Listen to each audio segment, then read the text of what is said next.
When I questioned the unilateral creation of a family card for his in-laws, Robert chuckled and casually responded, "Because they're my family. It's only natural for them to have a family card, right? Got a problem with that?" His tone carried a hint of arrogance, a side of him I had never encountered before. Was this the real Robert, or had he always been like this? He continued, "If you knew who took you in when you were all alone, you wouldn't be able to say such things, would you?" I was taken aback by his condescending tone. Had Robert always harbored these sentiments? "If you're grateful, you should do more for my family. Then I'll acknowledge you as part of the family. Until then, it's like you're on a provisional license." The concept of a provisional phase in marriage was alien to me. Robert pressed further, noticing my silence. "In other words, you're not yet a formal member of the family. If you don't like it, you can leave any time. For now, our family is just the five of us. Useless parasites out." Without hesitation, I promptly canceled all our joint credit cards and moved out. My name is Emily Wilder, 27 years old, a freelance illustrator. Formerly a designer at a major advertising agency, I ventured into independence 2 years ago upon marriage, or rather, before I knew it, I was married to Robert. My parents had passed away when I was young, and my maternal grandparents took me in. When I entered college, I returned to the city center apartment where I had lived with my parents. The routine remained unchanged since then. I met Robert at the Italian restaurant where he worked. The place had a pleasant atmosphere, reasonable prices, and delicious food. My colleagues and I frequented it, and Robert, the handsome waiter, became a topic of conversation. The manager once joked that a significant portion of the regulars came for Robert, and I couldn't deny being one of his fans. He was undeniably cool, standing out in the crowd. For reasons unknown, we grew closer rapidly, evolving from casual acquaintances to a couple. Before I realized it, we were married. The details of that time seemed hazy, almost as if I were in a drunken stupor, waking up to find a man I called my husband beside me. Despite the uncertainty, I loved Robert then and was genuinely happy about the marriage, prompting my departure from the company. After resigning from my position as a designer at the company, the transition to independent work was amicable. I shifted the tasks I had been handling at the company to a freelance basis.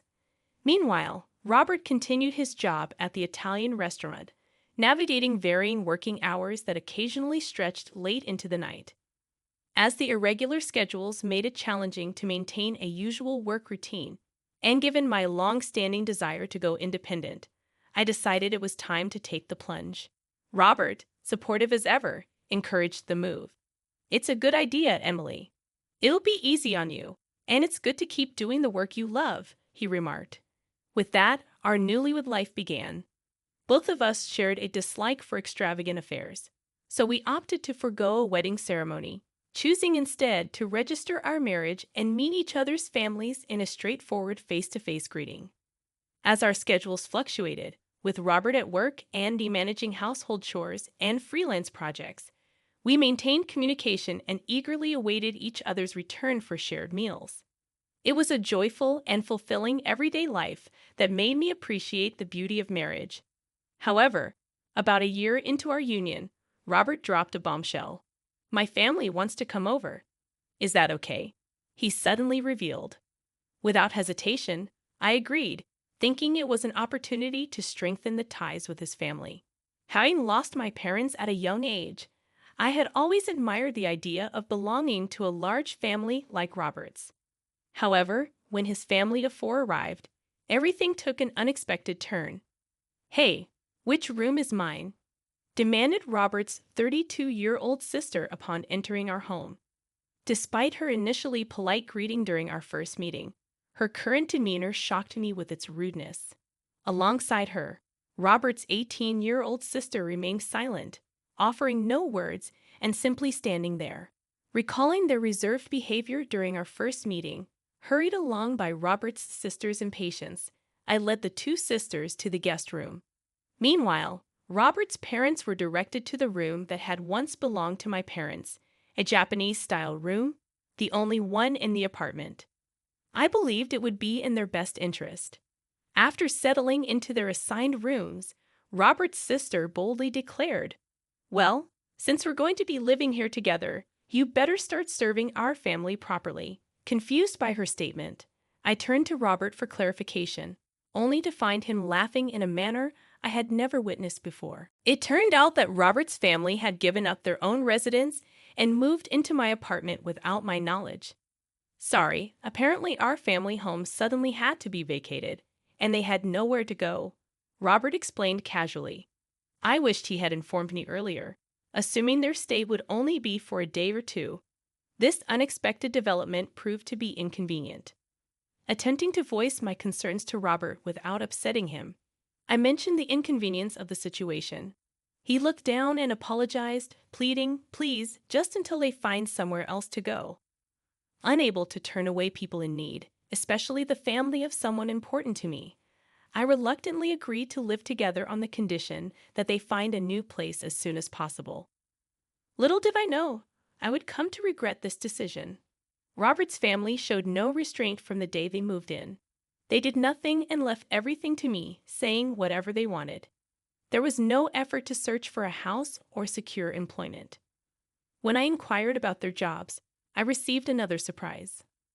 "Oh, I quit that lousy supermarket job," Robert's sister declared. Despite her age, it turned out she had only been working part-time and hadn't held a steady job since high school. Even Robert's parents were in part-time positions, having quit before moving in. Robert's sister, who had claimed to be a student, was actually unemployed. When questioned about her lack of employment, she shockingly replied, "Why should I work when I've become part of a wealthy family?" A wealthy family. Who was she talking about? When I sought an explanation, she pointed to me. "You, of course. You got a big settlement and insurance money from your parents' accident. And you don't even have a mortgage on this apartment. You can live without working," she said, laughing. Frustrated, I protested to Robert upon his return. But you responded with an unfamiliar sharpness. "Everyone's tired from suddenly having to leave their home. Let them rest for a while." "Or do you want to kick out my family?" Robert snapped. Stunned, I froze. Then, abruptly, he softened his tone. "Sorry for yelling. I'm having a tough time too. I've been busy and tired today. Can you understand? Just a little more patience, please." Reflecting on it, Robert had a knack for navigating situations with women, using a blend of kindness and firmness to get his way. Yet, at that moment, I couldn't shake the unsettling feeling that something had fundamentally changed. Unaware of the brewing trouble, I reluctantly agreed to endure the situation a little longer. The tyranny of Robert's family escalated, treating me like a servant at home and demanding money whenever they went out. Their plea for financial support came with the justification that they couldn't go job hunting without any funds. Reluctantly, I handed them money, which they claimed to have spent without any luck in finding employment. Accusing them of not seeking work would lead to accusations of lying without concrete proof, and Robert's family would berate me for hours.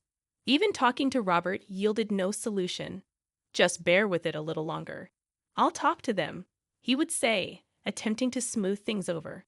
However, as time passed, it became evident that my words fell on deaf ears.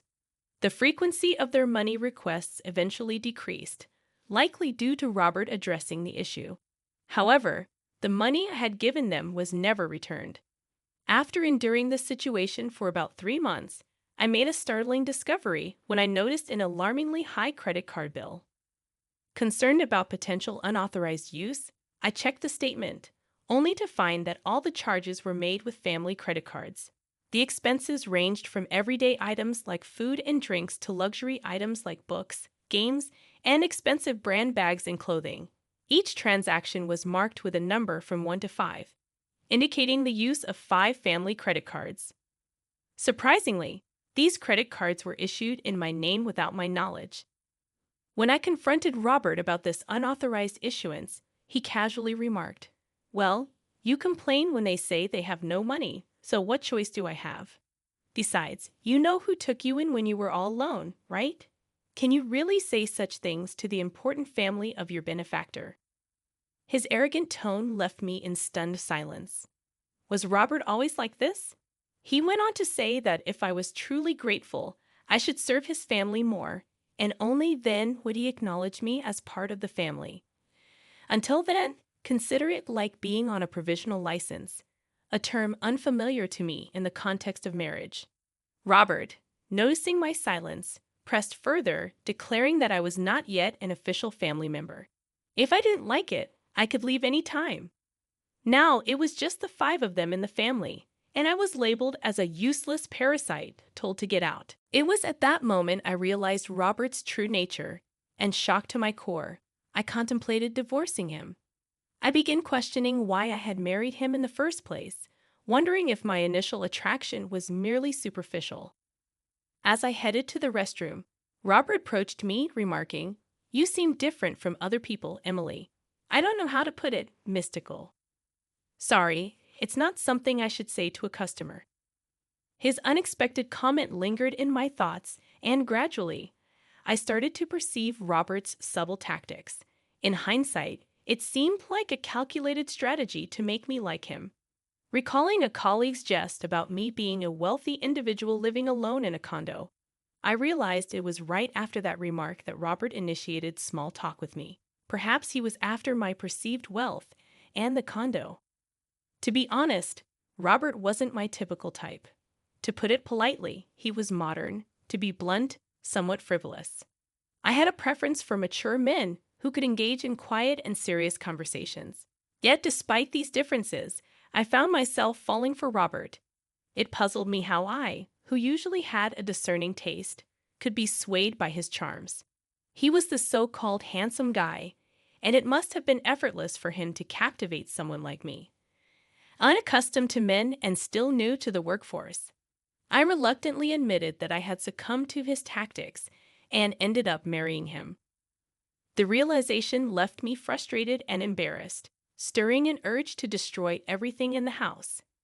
However, I restrained myself from acting on such impulsive thoughts. Instead, I decided to plot revenge. To achieve that, I needed to endure this life a little longer. If Robert manipulated me into marriage, I would, in turn, control his entire family. The condo we lived in was purchased by my father with a mortgage shortly after my birth. Back then, it wasn't very expensive, but the area developed rapidly, and now it's considered a luxury condo due to the nearby shopping center. Although spacious enough, having Robert's family around proved to be a nuisance. Working from home, I endured the situation solely for the sake of revenge, as Robert's sister had suggested. The condo had no mortgage payments.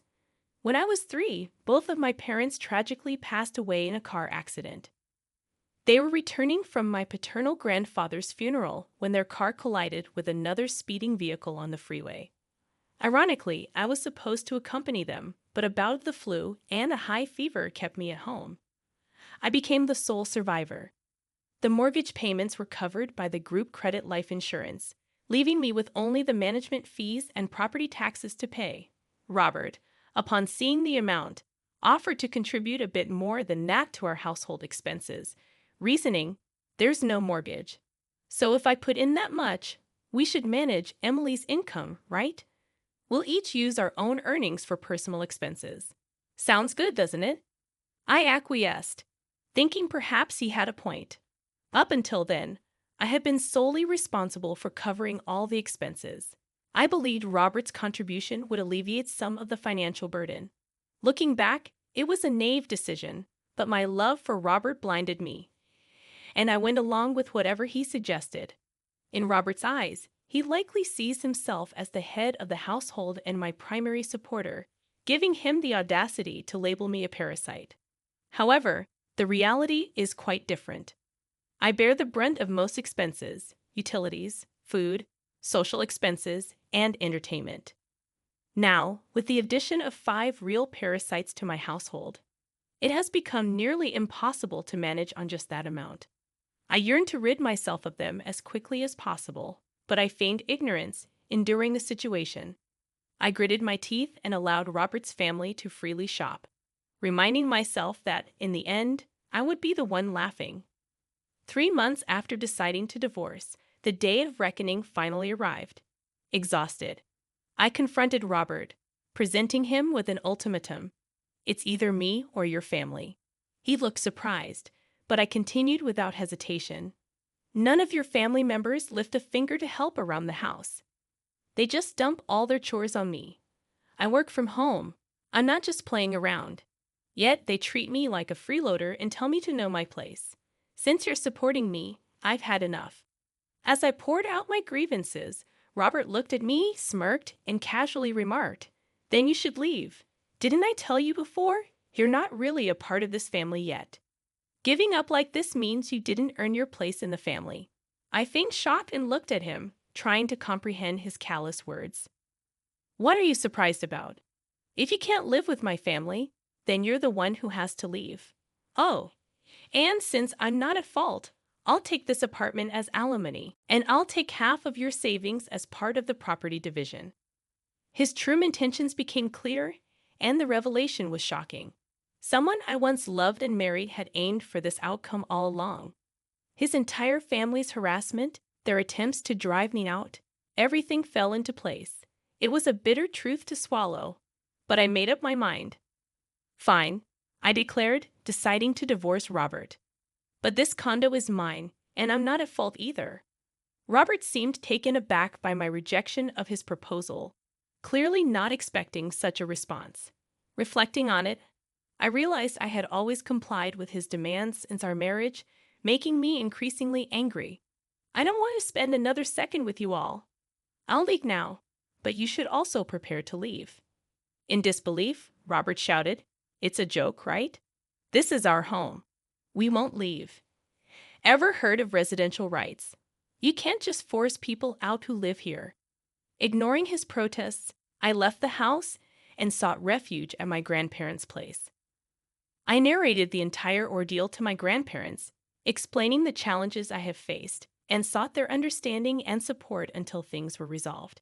They were shocked to learn about my struggles and scolded me for not consulting them earlier. Tears welled up in their eyes as they expressed concern. "Grandma, Grandpa, I'm sorry for worrying you, but I'll be okay now. Despite appearances, I'm not as fragile as I seem," I reassured them with forced laughter, tears welling up in my eyes. The day after I left the apartment, Robert reached out to me immediately, expressing confusion and demanding an explanation. "What's this all about? What are you referring to, the certified mail?" he questioned. I was impressed by the swift action of my lawyer, to whom I had entrusted the divorce proceedings. I had informed them the day before about leaving the house, and they had arranged for everything to be delivered promptly. "I'm not paying any alimony, and I'm not leaving the condo. Just so you know," Robert declared confidently. However, I responded, "Legally, you have an obligation to pay, and you don't have the right to continue living in that apartment." I asserted my claim, stating that the apartment was mine as well since we were married. "If you insist, then pay me half its value to buy me out," I suggested, countering his arguments. "Such an absurd claim. Talking like this is getting us nowhere. Please communicate through my lawyer from now on," I concluded, ending the call. As expected, he called again the next morning, repeating the same line as the previous day. "Hey, what's this all about?" he questioned. Unimpressed by his lack of creativity, I responded, "What are you referring to? The card's not working." "What did you do?" I revealed that I had canceled the card that was mine, and since he was using the family card, it stopped working as well. I explained, "You paid the apartment's management fee and property taxes for just the first 2 months. It's not much, but I can deduct that from the alimony if you like." In response, I heard indistinct shouting from the other end of the phone, realizing that Robert had a poor memory regarding the payments. Regardless, I didn't care anymore, as I was severing ties with him. I requested him to pay his half of the living expenses I had covered and suggested dividing the savings properly as marital property. "I've kept a detailed household ledger, which I'll submit as evidence," I informed him. He reluctantly agreed to split the expenses accordingly, ending the call with a parting reminder not to forget. Another call came through with the same line, and I couldn't help but notice that not only did they lack memory, but their vocabulary seemed limited as well. The questioning continued, focusing on the perceived zero value in the split of shared property. They insinuated that I must be rolling in cash from my parents' insurance and alimony. Patiently, I clarified that my pre-marriage savings were not part of the shared property. And since we had no savings after marriage, the total naturally amounted to zero. I explained the situation, but their skepticism persisted. I firmly stated, "From now on, please communicate through my attorney. I won't be speaking to you directly anymore." Goodbye, and promptly hung up, blocking Robert's number. 2 months after my departure from the house, Robert and his family finally vacated the apartment. Not due to a change of heart, but because they couldn't sustain their living.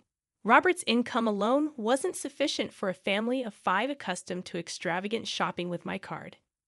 Deliberately allowing them to use the card, I anticipated this outcome.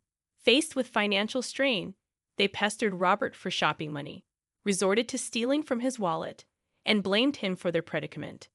Furthermore, I had arranged for the electricity, gas, and water to be cut off since I had no plans to live there. Unable to bear the extreme conditions, they eventually left the condo.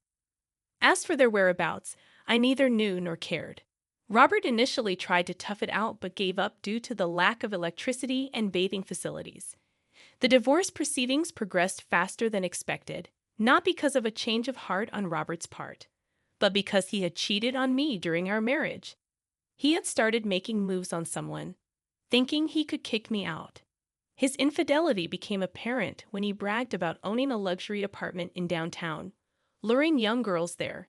His family overlooked his behavior, given his handsome appearance. Before leaving, I had installed cameras in various places in the house, capturing all the evidence of his unfaithfulness. When confronted with this evidence during the divorce negotiations, Robert turned pale and pleaded for reconciliation. However, having no intention of reconciliation, I demanded a hefty sum in alimony for all the wrongs he had committed. Realizing he couldn't pay, he borrowed as much as possible from his company, and I took whatever I could get, threatening to sue him for fraud over the family card. He reluctantly agreed to my terms.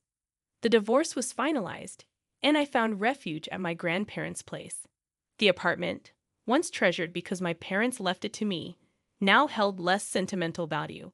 Since my parents passed away when I was very young, and considering all that had transpired, I contemplated selling it. My work as an illustrator was thriving, and I might decide to live alone again. Staying with my grandparents for a little longer, I intended to move forward with strength. Next time, I vowed not to be fooled by a man's good looks and hoped to find a partner with whom I could share my life. Emily, my beautiful and intelligent sister, is our only daughter. However, I was left behind, a 14-year-old, unwanted, and in tears, as my parents and sister departed, explicitly stating that I was a failed, ugly thing. Always compared to Emily and deprived of love, my only choice was to desperately cling to my parents for survival. Little did I imagine that they would abandon me, leaving me to face an uncertain future. In my despair, I remembered my grandfather, who had showered affection on both Emily and me during our younger years. Seeking his guidance, I reached out to him, confessing that I felt abandoned because of my perceived ugliness. To my surprise, my grandfather reassured me, telling me not to worry and assuring me that I wasn't ugly. Fast forward 6 years, and as my grandfather predicted, I transformed my life. Becoming a top model, I found success, while my parents, ironically, started asking me for money, refusing to yield. I had grown strong and had crucial allies by my side. Now 20 years old, my name is Samantha. My relationship with Emily, once strained, had evolved. We were close when we were younger, but as she became a local celebrity known for her beauty, our parents' favoritism became evident. They entered her into beauty contests, praised her, and neglected me, leaving me feeling unwanted and unloved. Despite the harsh discrimination, I held onto the happy moments with Emily, but our parents' actions reached a breaking point when they announced they were moving to New York for Emily's career. In a cruel twist, they revealed that they had no intention of supporting my education, leaving me alone, unprepared for the future. Desperate and abandoned, I recalled my grandparents, the once cherished figures in my life.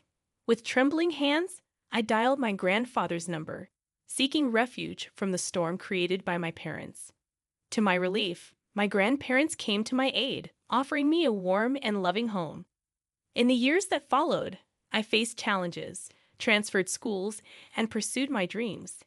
Emily, too, faced struggles as she pursued her passion for teaching piano. Our parents resurfaced, seeking financial support after squandering Emily's earnings. However, with the support of our grandparents, Emily and I stood united, rejecting their pleas and leaving them to fend for themselves. Now, as successful individuals in our respective careers, Emily and I celebrate our achievements together. Our parents are nothing more than strangers, and we find solace in the love and warmth of our grandparents. We live our lives shining as successful individuals, determined to create a brighter future for ourselves.